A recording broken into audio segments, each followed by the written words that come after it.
Welcome. Imagine leaving your marriage for a younger woman, convinced you've won the game of life. You're celebrating at the city's most exclusive restaurant, feeling on top of the world. Then you see her, your ex-wife, the quiet woman you cast aside. But she isn't broken. She's radiant, transformed, and deep in conversation with a man who could buy your entire life with his pocket change. This isn't just a story of a chance encounter.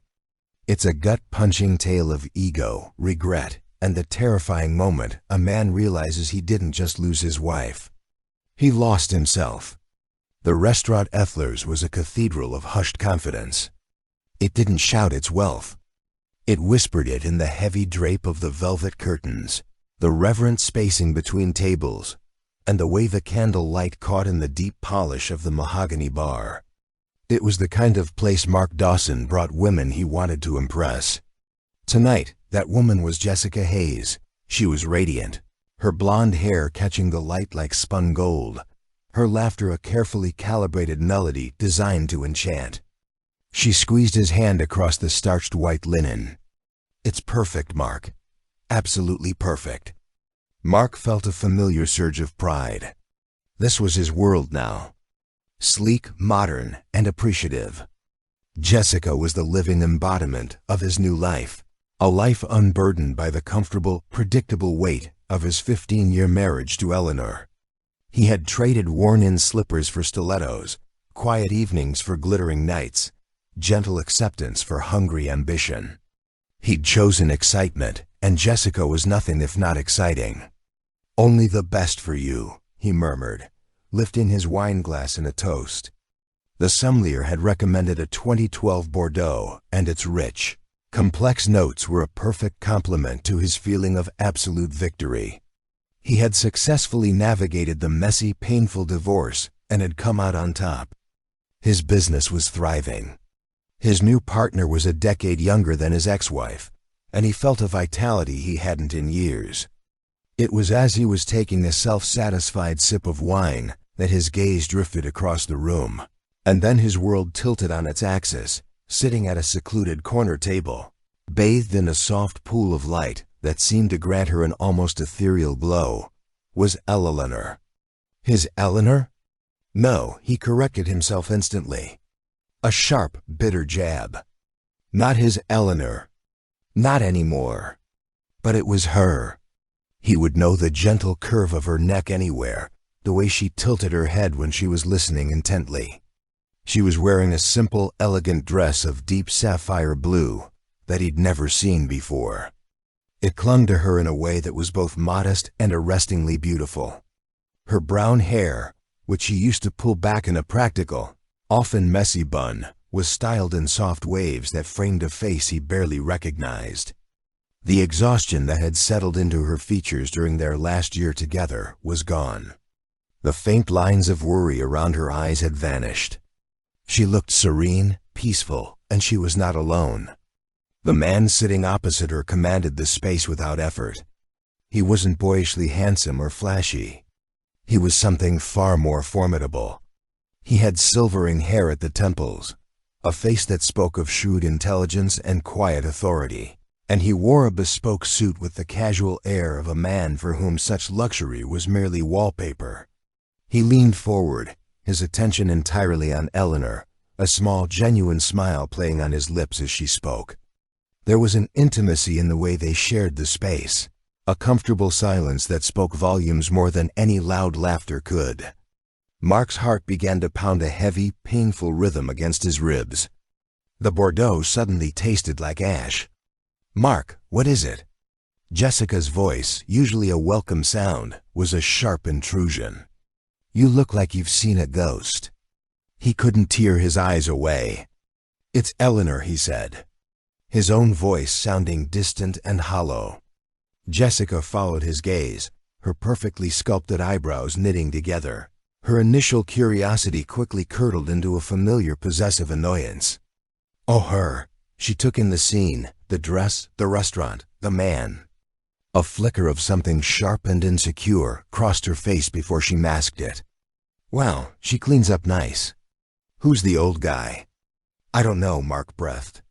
The man laughed at something Eleanor said. A low, pleasant rumble. He reached across the table and briefly, gently covered her hand with his. It wasn't a grab or a display. It was a gesture of profound tenderness. Eleanor's smile in response was luminous. It was a smile Mark hadn't seen in years. A genuine, unguarded expression of happiness that struck him with the force of a physical blow. He felt a hot, ugly wave of something he refused to name as jealousy wash over him. It was possessiveness. It was shock. It was a primal territorial rage that made no sense. He had been the one to leave. He had been the one who told her they had grown apart, that he needed more. He had sat in their living room, surrounded by the life they had built, and methodically dismantled it with clinical cutting words while she wept. And now here she was, not just surviving, but thriving. In a place like Eth's, with a man who looked like he could buy and sell Mark's entire company as a weekend hobby. The waiter arrived with their appetizers, a delicate tower of tuna tartar for him. Seared scallops for Jessica. The sight of the food turned his stomach. I can't believe she's here, Jessica said, picking at a scallop with a little too much force. Her voice had a brittle edge. This is our place. It's a restaurant, Jess, not our living room, Mark snapped, the words sharper than he intended. Her head shot up, her eyes wide with hurt. What's wrong with you?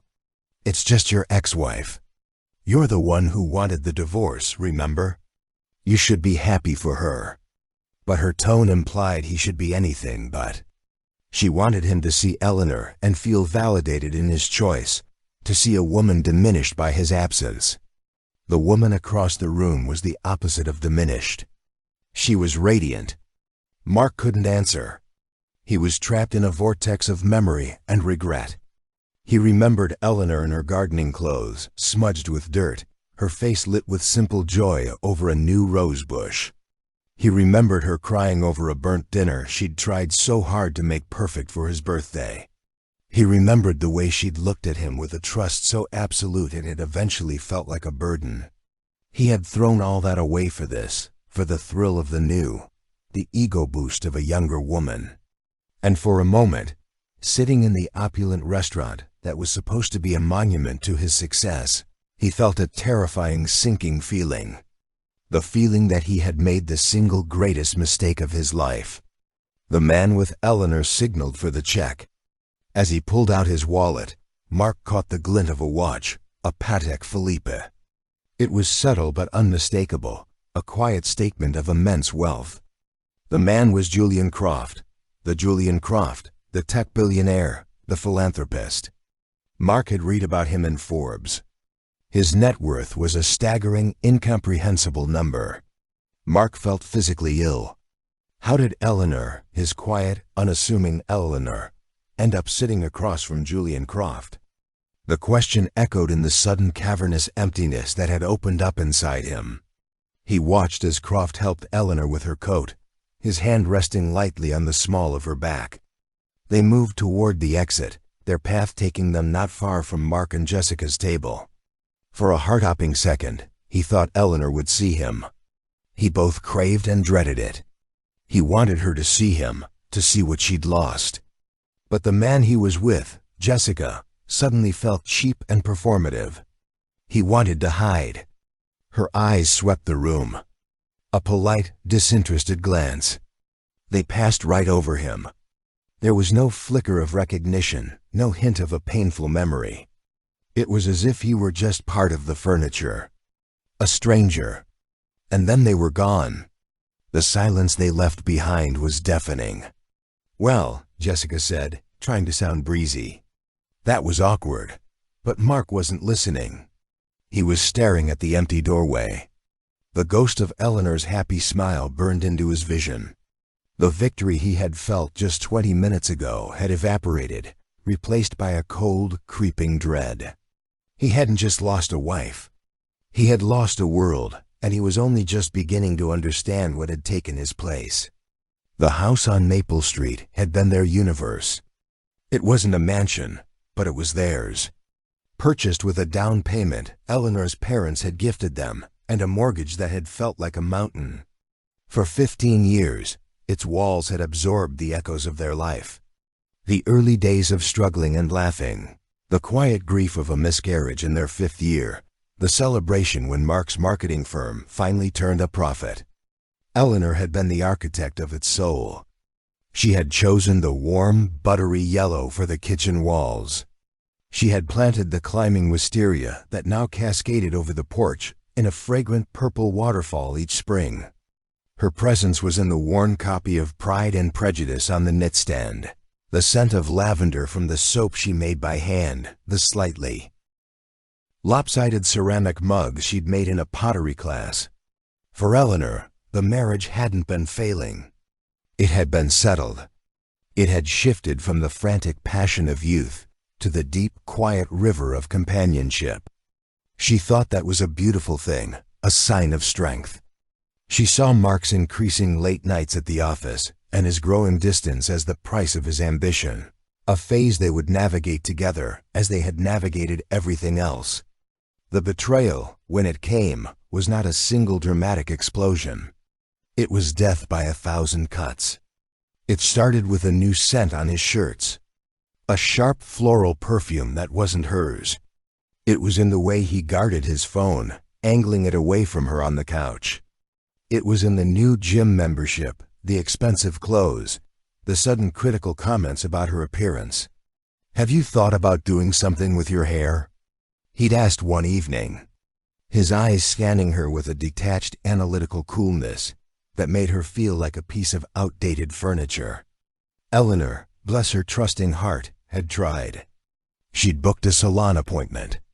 She'd bought a new dress. She'd suggested date nights, hoping to reignite a spark she hadn't even realized was dying. Each attempt was met with polite disinterest or a sigh of weary impatience.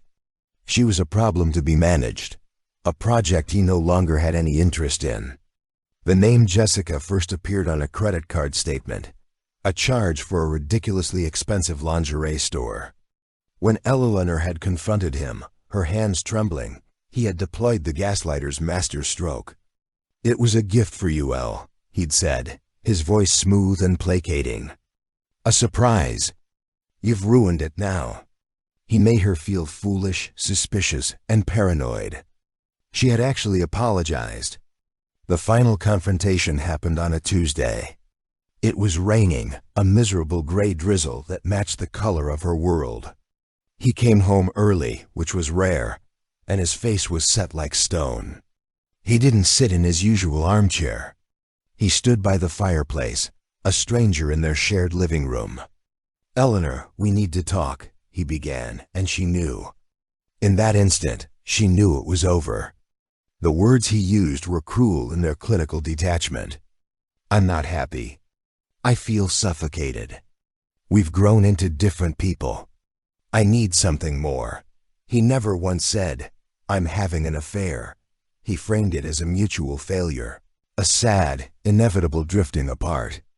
But he placed the weight of the stagnation squarely on her shoulders. She was the comfortable, the predictable, the anchor holding him back from the exciting life he deserved. "Is there someone else?" She'd finally whispered, the words tearing at her throat. Mark had the audacity to look offended. "This isn't about anyone else, Eleanor. This is about me, about my life." It was the ultimate erasure. Her pain, their 15 years, their shared history, none of it mattered. It was all about him. The weeks that followed were a blur of lawyers and logistics. Mark was ruthlessly efficient. He wanted the house sold. He wanted the assets divided. He wanted it done quickly. He had a new life waiting, and the remnants of his old one were an inconvenience. Eleanor felt like she was being dismantled piece by the man who had promised to be her partner in all things. The day he moved out, she found a single blonde hair on the lapel of a suit he'd left behind in the closet. The truth, stark and undeniable, hit her with the force of a physical assault. He had lied until the very end. The entire narrative he had constructed of his unhappiness, of their mutual drifting, was a fiction designed to absolve him of guilt, He hadn't just left her.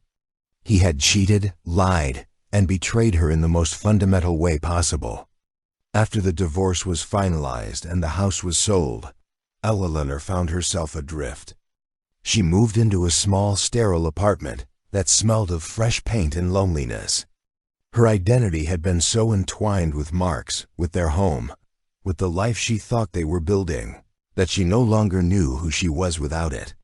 She was just Mark's ex-wife, a discarded thing. Some days, the grief was a physical weight that kept her in bed. Other days it was a hot, simmering rage that had no outlet. She would walk through the city and see couples holding hands, and a chasm of loss would open beneath her. She saw Mark's smiling face on social media. Pictures of him and Jessica on vacation in Bali at galas, living the vibrant life he'd claimed he needed. Each photo was a fresh stab of pain, a confirmation of her own inadequacy. She felt invisible, worthless, and profoundly terrifyingly alone. This was her rock bottom, sitting on the floor of her empty apartment, eating ice cream out of the carton, and scrolling through pictures of her ex-husband's new life. The silence of her own screaming in her ears. She had given a man 15 years of her love, her loyalty, and her labor. And he had thanked her by trading her in for a newer model. The power imbalance was absolute. He had all the happiness, all the success, all the future. She had nothing but memories that had been retroactively poisoned. It was in that quiet darkness, surrounded by the wreckage of her past, that a tiny, defiant spark ignited. It was the faintest flicker of anger, not at Mark, but at herself. Anger for letting her worth be defined by him. Anger for believing she was nothing without him. She closed the laptop. She pushed the ice cream away. She stood up, her legs unsteady, and walked to the window, looking out at the city lights. She didn't know what she was going to do. She didn't have a plan, but for the first time in months, she made a promise to herself. She would not let him be the end of her story. She would survive this, and she would learn to be Eleanor again. Not Mark's wife, not Mark's ex-wife. Just Eleanor. Eleanor's journey back to herself began not with a grand gesture, but with a single deliberate step. She enrolled in a landscape design course at the New York Botanical Garden. It was something she had always wanted to do, a passion she had relegated to a weekend hobby while supporting Mark's career. The feel of soil under her fingernails, the meticulous study of Latin plant names, the quiet satisfaction of coaxing life from a seed. It was grounding. It was hers. For the first time in years, she was learning and growing for her own sake. The other students weren't interested in her marital status. They were interested in her thoughts on perennial placement and soil acidity. She slowly began to build a new identity, one rooted in her own talents and interests. She was no longer just a component of a failed marriage. She was a woman with a keen eye for color and a deep understanding of horticulture. After completing her certification with honors, she took another leap. Using a portion of her divorce settlement, money that felt tainted until she decided to reinvest it in her own future, she started a small bespoke landscape design business. She called it Verdant Renewal. The name was a private, defiant promise to herself. Her first clients were small residential projects. She poured her heart into them, transforming neglected backyards into lush, tranquil oases. Her work was her therapy. Every garden she designed was a piece of her own broken soul that she was carefully, lovingly putting back together. Word of her talent, her professionalism, and her unique artistic vision began to spread. It was through her work that she met Julian Croft. He wasn't just a name in Forbes to her. He was the head of the Croft Foundation, a major benefactor of the Botanical Garden. The foundation was planning a massive public project, the restoration and redesign of a derelict community garden in a low-income neighborhood. They were looking for a designer who understood not just aesthetics, but community and sustainability. Eleanor's burgeoning portfolio, with its emphasis on native plants and eco-friendly designs, caught their attention. She was terrified before the presentation. She was pitching to a board that included one of the wealthiest, most influential men in the country. The old Elinor would have been paralyzed by self-doubt. But as she stood before them, speaking about the transformative power of green spaces, about creating a place of beauty and peace for people who had little of either, she wasn't thinking about Mark or her divorce or her own insecurities. She was thinking about the garden. Her passion was authentic. Her knowledge was deep, and it shone through. Julian Croft listened, his expression unreadable. He asked sharp, insightful questions that cut through the fluff and got to the heart of the project. He challenged her on budget, on long-term maintenance, on community engagement. Eleanor met each question with a calm, well-reasoned answer. She wasn't trying to impress him. She was defending her vision. She won the contract. Working with Julian was nothing like she expected.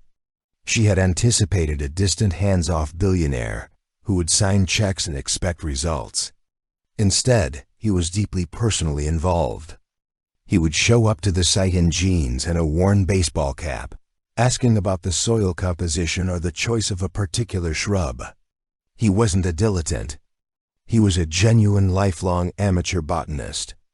They found common ground, a shared language in the world of plants. Their conversation started with horticulture, but soon drifted. He asked about her life, and for the first time, she found she could talk about her divorce without her voice breaking. She didn't frame it as a tragedy. She spoke of it as a painful but necessary catalyst for the life she was now building.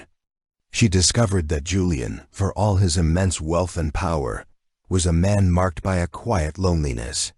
His life was a fortress of lawyers, assistants, and board members. He was surrounded by people who wanted something from him. In Eleanor, he found someone who wanted nothing. She was passionate about her work, and she treated him not as a billionaire, but as a collaborator.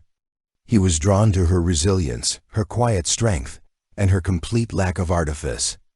"You never seem impressed by any of this," he said one afternoon, gesturing vaguely at his car, a sleek black Bentley waiting to whisk him away. Eleanor smiled, wiping a smudge of dirt from her cheek. "It's a beautiful car, Julian, but it's not as beautiful as that Japanese maple we planted this morning. One is built, the other one grows." That was the moment their relationship shifted. He began inviting her to dinner after their site visits, ostensibly to discuss the project.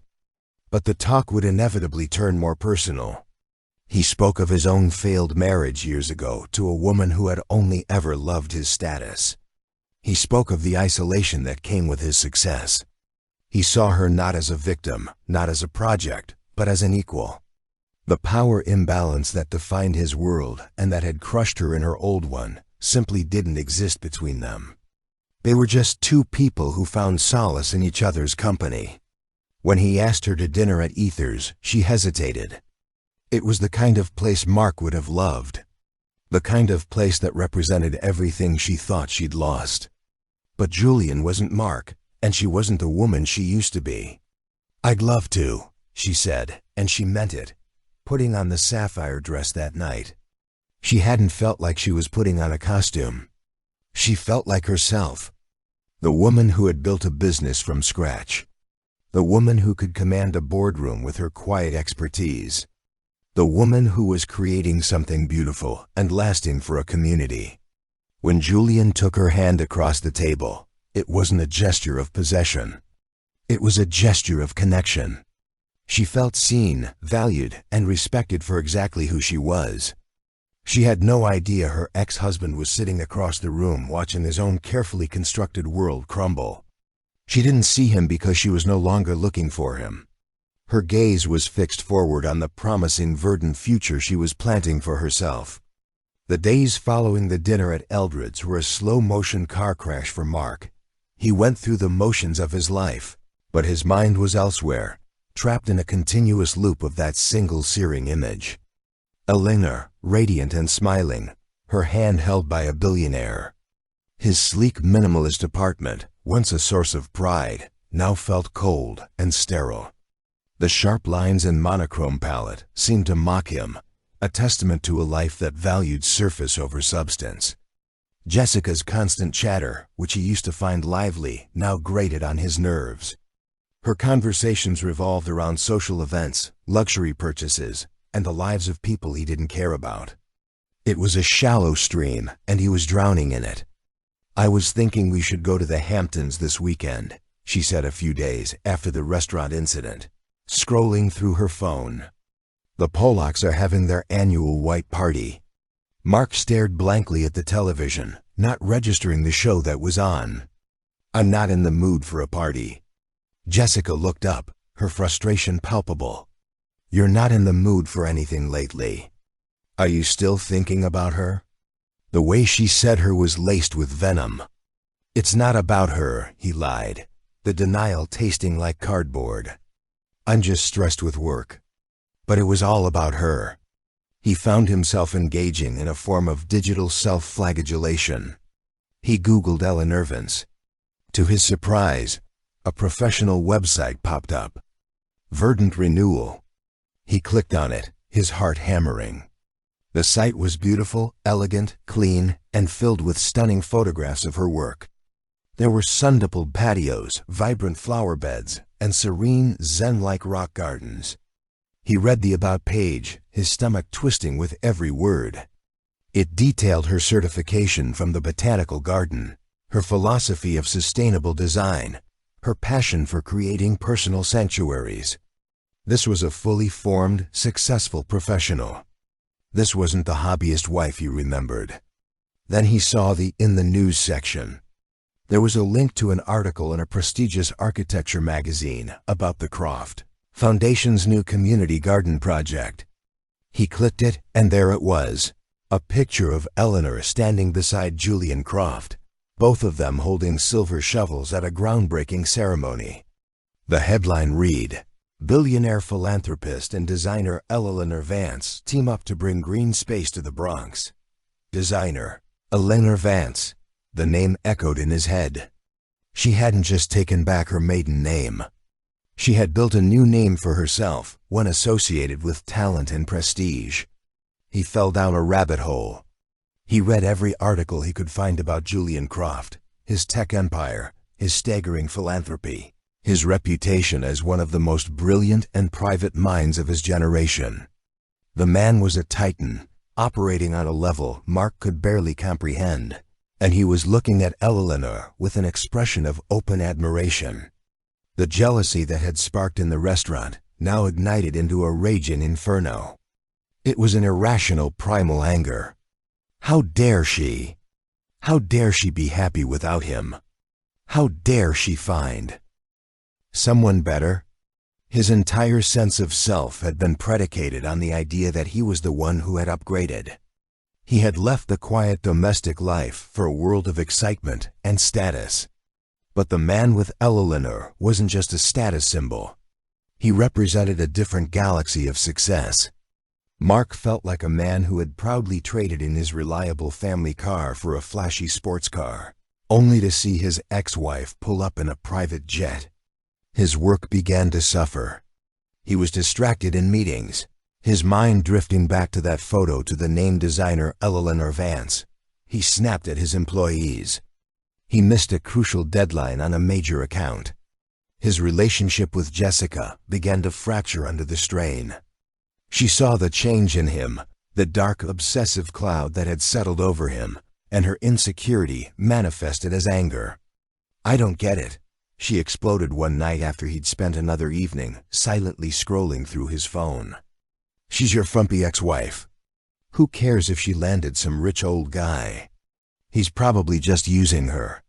You're the one she really loved. You're the one she lost." Her words were meant to soothe his ego, to put him back on his pedestal, but they had the opposite effect. He knew Eleanor. He knew her integrity. She wouldn't be with a man she didn't genuinely respect and care for. And calling her frumpy was ludicrous. Now the woman he'd seen was poised and elegant. Jessica's words just highlighted the chasm between the woman she wanted Eleanor to be and the woman Eleanor actually was. "You don't know anything about her," he said coldly. I know she's the reason you're acting like a miserable jerk, Jessica shot back, her eyes welling with tears. I gave up everything for you. I was the one who was there for you when you were so unhappy in your marriage. Is this my reward to be punished because she found a sugar daddy? The phrase sugar daddy made him flinch. It was a cheap, vulgar dismissal of what he had seen. What he had seen was connection, tenderness, respect, things that were suddenly glaringly absent from his own life. He felt a desperate, overwhelming need to talk to Eleanor. He didn't even know what he wanted to say. Did he want to congratulate her, yell at her, ask her how she did it?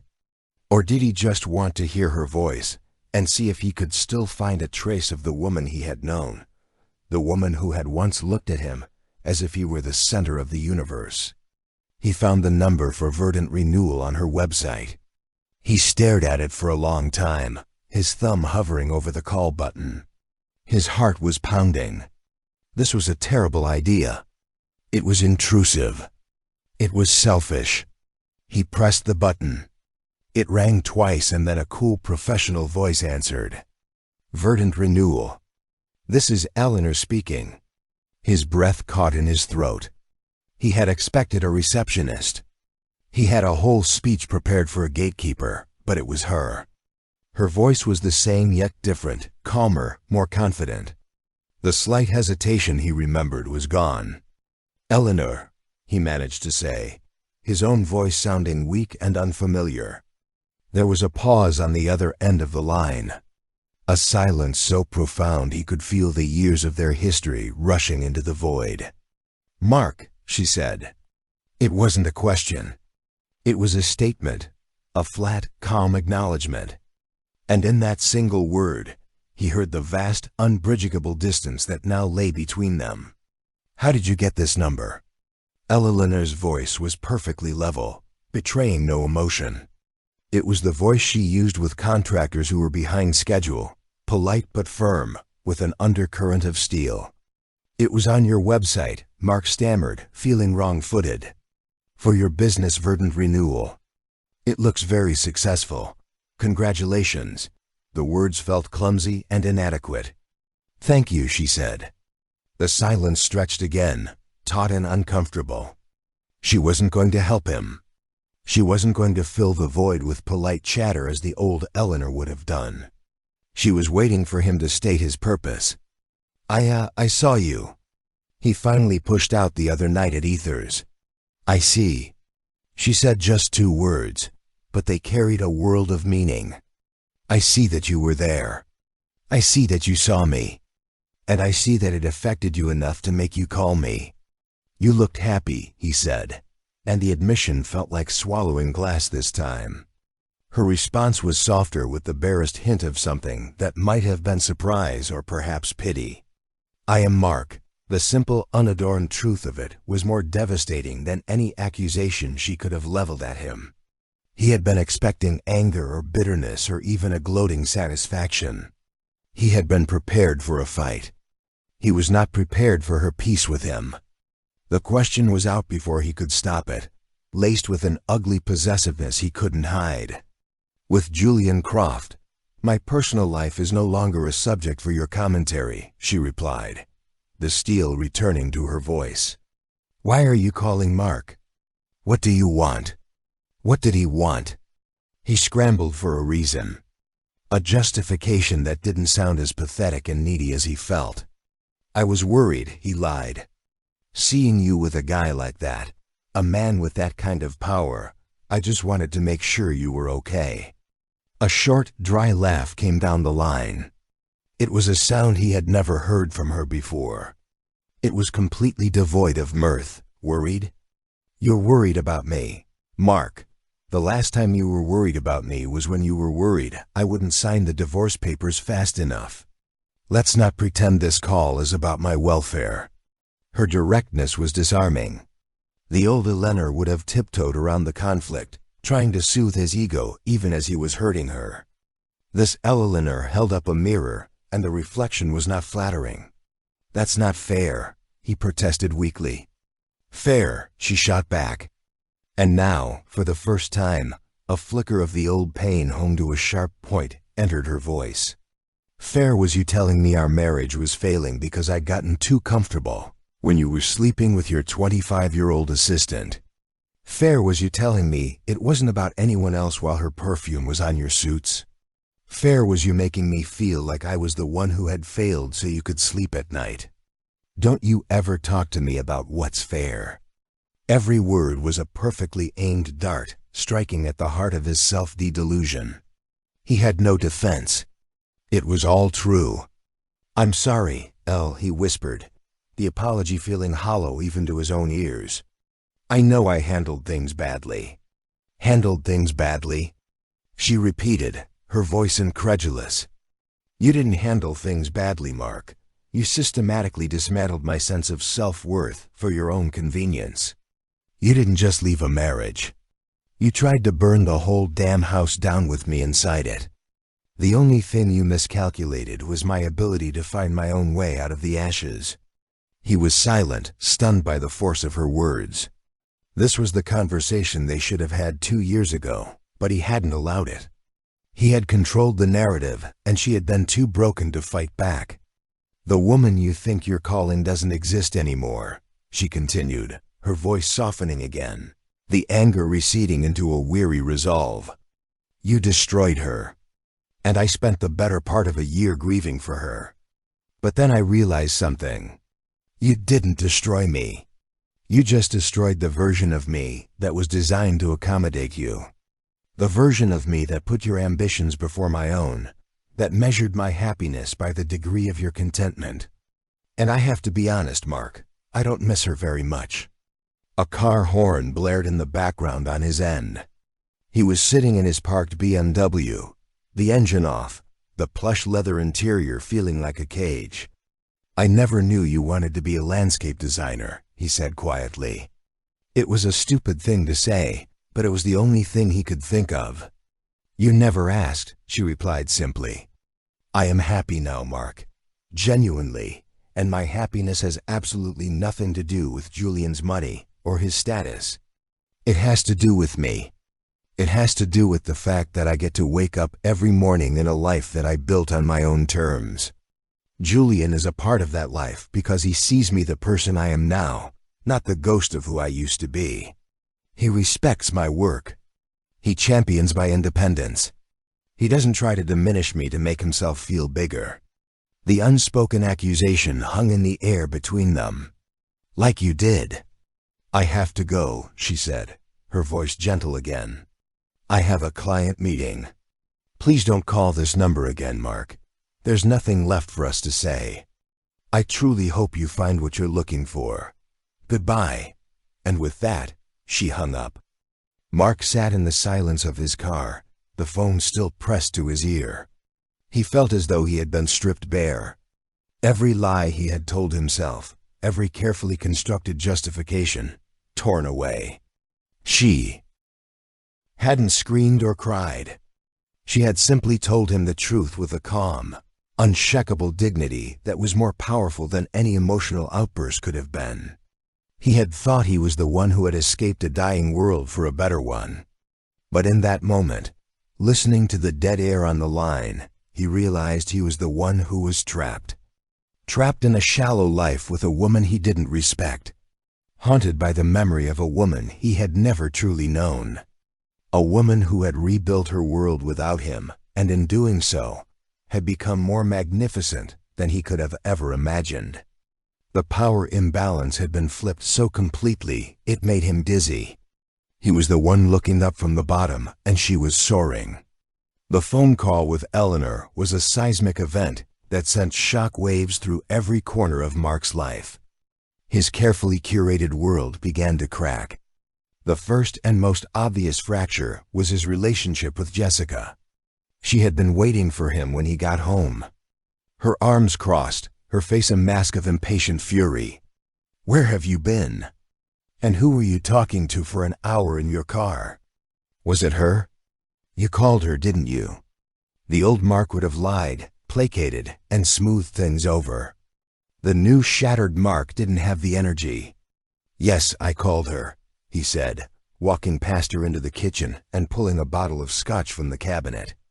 Jessica followed him, her voice rising with disbelief and rage. "Are you kidding me?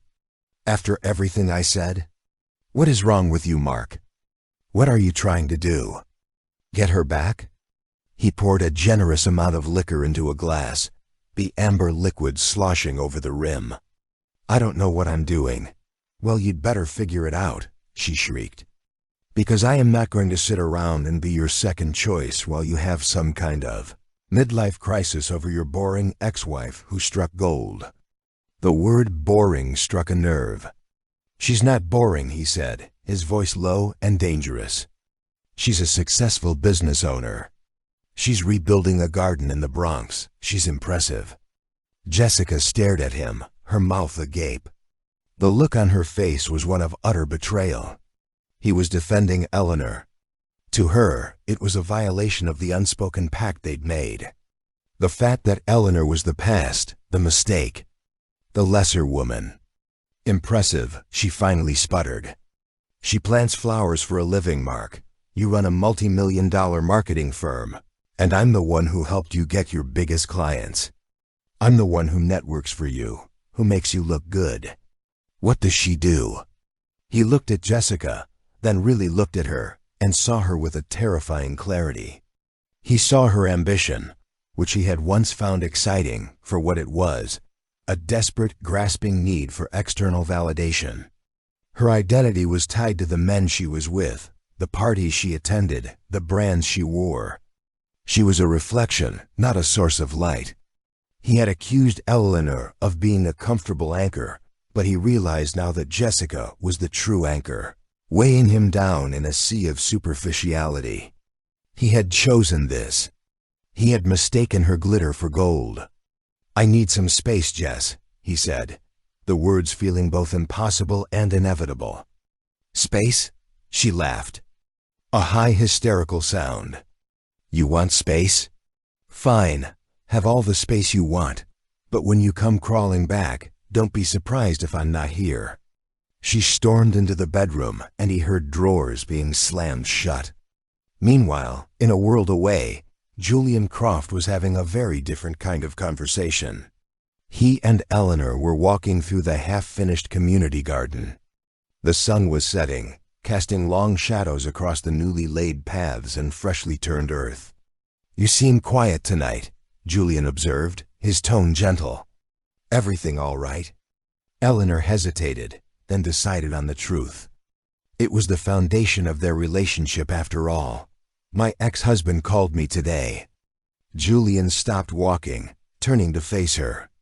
His expression was carefully neutral, but she could see the focused attention in his eyes. "Oh, and what did the esteemed Mr. Dawson have to say?" There was a slight edge to his voice when he said Mark's name. "He saw us at Ether's. I think it unsettled him," she said. "He said he was worried about me, that he wanted to make sure I was okay." Julian's eyebrow arched. "How noble of him. And what did you say?" "I told him the truth," Eleanor said simply. "That I was happy and that my happiness was my own creation. And I asked him not to call again." A slow smile spread across Julian's face. It was a smile of pure, unadulterated pride. "Good," he said. "That's my girl." He immediately seemed to catch himself. "I'm sorry that was possessive. What I mean is, I admire your strength, Eleanor, more than you know." "It's not strength," she mused, looking at the skeletal frames of what would one day be benches. "It's just clarity. For the first time I see him for who he is. I see myself for who I am." The fog has lifted. Julian's gaze was intense. "I've been meaning to talk to you about something," he began, his voice taking on a more serious tone. "The Foundation has a number of international projects. There's a plan to develop a series of sustainable urban gardens in Lisbon. The lead designer just pulled out for personal reasons." Eleanor's heart began to beat a little faster. "The work you've done here has been revolutionary," he continued. "Your vision, your execution, it's exactly what the project needs. I know it's a huge ask." It would mean relocating for at least a year, but I want you to consider it. I want you to run it." Eleanor was speechless. This wasn't just another project. This was a career-defining opportunity, a chance to work on a global scale, to take her vision and apply it in a way she had never dreamed possible. And Julian added, his voice softening, "I happen to have a very nice apartment in Lisbon that is criminally underused. I find I have a sudden compelling reason to want to spend a lot more time there." He was offering her the world, a career, a future, a partnership. But he was doing it in a way that centered her ambition, not his needs. He wasn't asking her to follow him. He was asking to join her on her journey. It was the polar opposite of her life with Mark, but a small, treacherous seed of doubt, planted years ago by Mark's betrayal, took root. Was this real? Or was she just another project for him? A lonely billionaire's interesting new hobby? The power imbalance was still there, a silent, towering presence. He could give her anything she wanted. What could she possibly give him in return? As if reading her mind, Julian reached out and gently tilted her chin up, forcing her to meet his gaze. "Eleanor, I know what you're thinking. This isn't about me giving you something. This is about me recognizing the talent that is already there. You've earned this. Any doubts you have are the ghosts of a man who tried to convince you that you were small. You're not small, Eleanor. You're the most expansive person I've ever met." His sincerity was a balm on the old wound. She felt the last of the fog, the last of the doubt, finally burn away in the warmth of his gaze. "I'll do it," she said, her voice clear and strong. "I would be honored," he smiled. And in that moment, Eleanor knew that her redemption was not about finding a new man. It was about becoming the woman who was worthy of such a man's respect. And she was already her. Jessica left. She packed 3 suitcases with her most expensive clothes and handbags and departed in a dramatic flourish, leaving behind a note on the kitchen island that simply said, "Don't call me when you realize what you've lost." The silence in the apartment was vast and suffocating. Mark was alone, truly alone. For the first time in his adult life, the solitude did not bring clarity. It brought obsession. He replayed his conversation with Eleanor over and over, dissecting every word, every pause. "He doesn't try to diminish me to make himself feel bigger." The words were a brand on his conscience.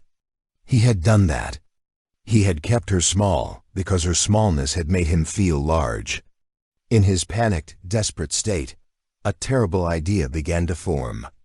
It was a grand, misguided gesture, born of ego and a profound misunderstanding of the woman Eleanor had become. He believed, with the arrogance that had always been his tragic flaw, that he could win her back. He thought he could prove to her that he had changed, that he understood his mistakes. He would show her that he could be the man she wanted, a man who supported her dreams. He knew about the community garden project. He'd seen the articles. He decided he would become its biggest benefactor. He would swoop in a white night and shower her project with a donation so large it would dwarf everyone else's. He would show her that he too could be a philanthropist. He would show her that he valued her work. He would buy his way back into her life. He called his accountant and arranged to liquidate a significant portion of his stock portfolio. The amount was staggering, far more than he could comfortably afford, but that was the point. It had to be a grand gesture. He then contacted the Croft Foundation, making his donation anonymously at first, with the condition that he be revealed as the donor at the garden's official opening ceremony. He imagined the scene: Eleanor on stage thanking the foundation, and then the announcer revealing that the surprise, transformative donation came from him. Mark Dawson, he pictured her face, the shock, the dawning realization of his love and regret. In his fantasy, she would weep and he would walk onto the stage and take her in his arms. The day of the garden's opening was bright and sunny. The space had been transformed. It was a masterpiece of urban renewal, a vibrant tapestry of flowers, vegetable beds, and winding paths. The community had turned out in force. There was a feeling of joy and celebration in the air. Mark stood at the back of the crowd, his heart pounding, his palms sweating. He wore his most expensive suit. He felt like an imposter. He saw Eleanor on the small temporary stage near the entrance. She looked breathtaking. She wasn't wearing a fancy dress, but simple linen trousers and a crisp white shirt, her hair tied back. She looked strong, capable, and happy. She was laughing with a city councilwoman. Julian Croft was there, of course, standing slightly to her side. He wasn't on the stage. He was in the crowd watching her with an expression of quiet, profound pride. He was letting her have her moment. The gesture was so simple, so selfless that it felt like a dagger in Mark's heart. The ceremony began. The councilwoman spoke. The community leader spoke.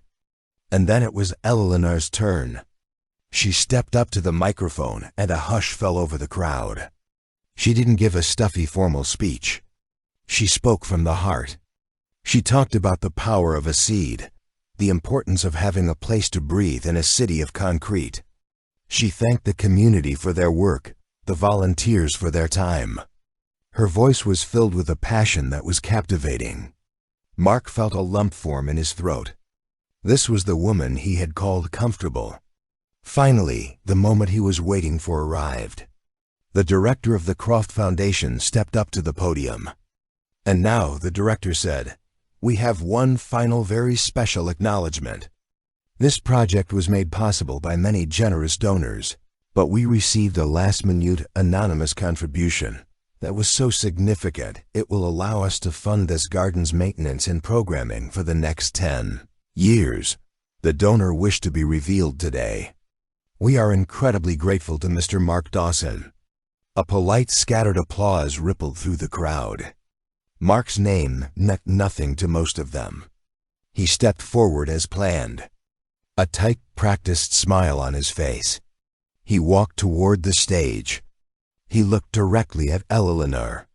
Her face registered a flicker of shock. Yes, but it was not the shock he had imagined. It was not awe or dawning love. It was a cold, profound disappointment. Her expression hardened, the light in her eyes dimming. She looked at him as if he were a particularly unpleasant insect that had crawled onto her picnic blanket. She took the microphone back. Her voice was steady but icy. "On behalf of the foundation and the community, we thank Mr. Dawson for his unexpected contribution." The way she said unexpected made it sound like unwanted. She then turned her gaze to the crowd, completely dismissing him. But the real credit for this garden doesn't belong to any single large check. It belongs to every person who pulled a weed, to every child who planted a seed, to every senior who shared their gardening wisdom.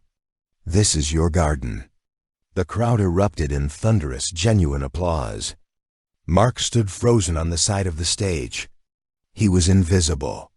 His grand gesture, his massive sacrificial check, had been reduced to a footnote. He hadn't bought his way back in. He had only succeeded in proving that he still didn't understand. He thought he could solve a problem of the heart with a problem of the wallet. He had tried to make the day about him, and she had, with grace and steel, given it back to the community. Julian Croft moved through the crowd and stepped up onto the stage, not to the microphone, but to Eleanor's side. He didn't touch her, but his presence was a shield. He looked at Mark, not with anger, but with a kind of clinical pity. It was the look of a king observing a court jester who had just made a fool of himself. In that moment, under the bright, unforgiving sun, Mark Dawson finally understood. It was over. It had been over for a long time. He hadn't just lost his wife. He had lost the chance to ever be worthy of the woman she had become. His money was worthless here. His grand gesture was empty. He turned and walked away. The sound of the joyful celebration of the world he could never re-enter chasing him down the street. The walk away from the garden was the longest walk of Mark's life. The suit that had felt like armor now felt like a clown costume. The city sounds, the traffic, the sirens, the chatter were a cacophony that mirrored the chaos in his head. He had orchestrated his own public humiliation. He had tried to buy back the past, only to have the present slam the door in his face with quiet, dignified finality. He didn't go back to his apartment. He couldn't face the silence, the lingering scent of Jessica's perfume, the ghost of a life that had been built on a foundation of lies. He ended up in a nondescript hotel bar miles from his neighborhood, nursing the same scotch he'd been drinking for weeks. But this time, it wasn't fueling his obsession. It was washing down the bitter pill of truth. Eleanor didn't love him. She didn't hate him. She was in a way that was far more painful, indifferent to him. He was a footnote in her story, a closed chapter. Her new life, her success, her happiness, none of it was a performance for his benefit. It was real, and he had no place in it. His phone buzzed. It was Jessica. Heard about your little stunt at the garden. The text read, "Pathetic. I guess you've lost us both now." He stared at the message and for the first time felt nothing. No anger, no regret. Just a vast hollow emptiness. He had burned every bridge, and now he was stranded on an island of his own making. That night was his rock bottom. It was a different kind of rock bottom from Eleanor's. Hers had been a place of quiet grief. His was a place of noisy, ego-shattering failure. He had to look at himself in the mirror and see the man he had become. Selfish, arrogant, and profoundly insecure. The man who had torn down a good woman to feel powerful only to discover what true power looked like and that he had none of it. Redemption for Mark did not come in a flash of lightning. It came slowly, quietly in the months that followed.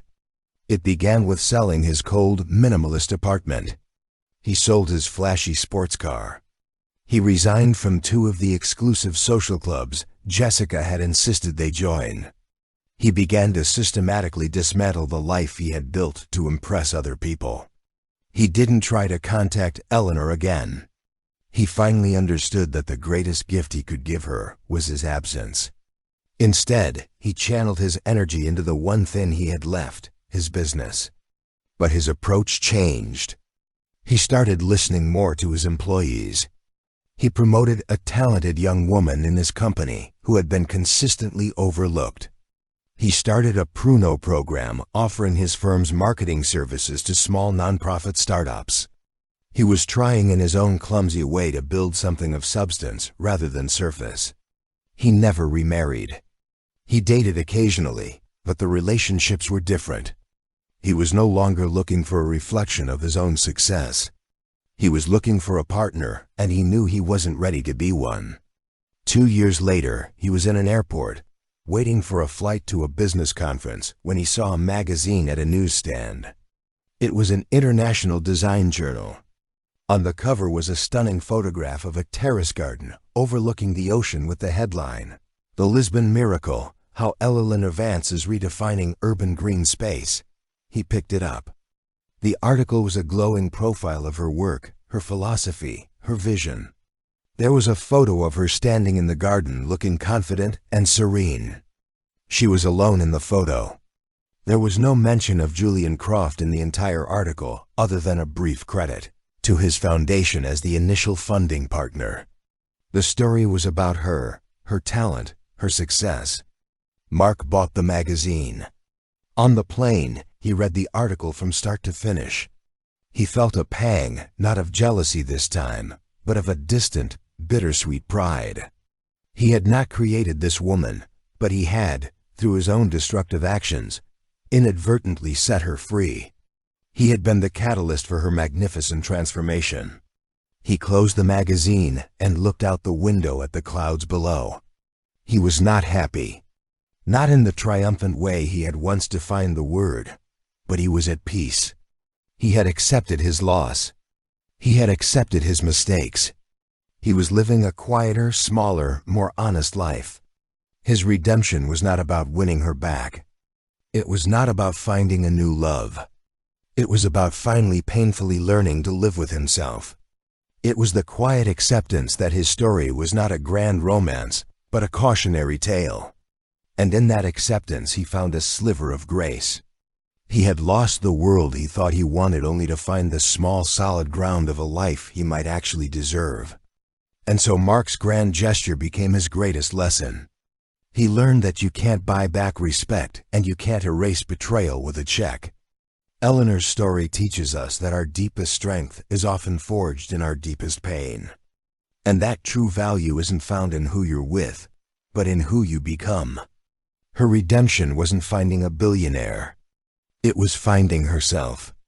What did you think of Mark's journey and Eleanor's incredible transformation? Who did you root for in the end? Let us know your thoughts in the comments below. We read every single one. If this story resonated with you, please subscribe the channel.